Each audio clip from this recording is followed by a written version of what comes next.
সিরাজগঞ্জ শহরের আলোচিত ঘটনায় প্রবাসীর স্ত্রী লাকি খাতুনের পরকীয়ায় হাতে নাতে ধরা পড়েছেন জেলা গোয়েন্দা টিভি পুলিশের কনস্টেবল সেলিম। বুধবার সকালে পৌর শহরের রায়পুর ১ নং মিলগেট এলাকায় এই ঘটনা ঘটে। পরে সদর থানা পুলিশ উভয়কে আটক করে থানায় নিয়ে যায়।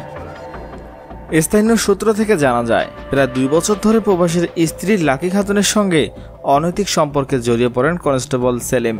এ নিয়ে তার সংসারে দীর্ঘদিন ধরেই অশান্তি চলছিল।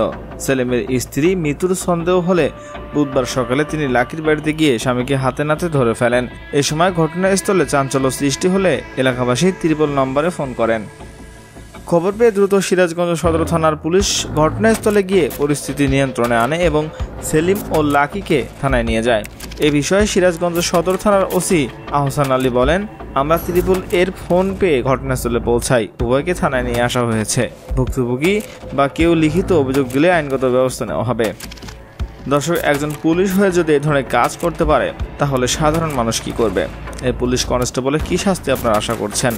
জানতে চাই আপনাদের মূল্যবান মতামত। এখনকার মতো এখানেই শেষ। পরবর্তী আপডেট জানতে আমাদের সাথে থাকুন। ধন্যবাদ।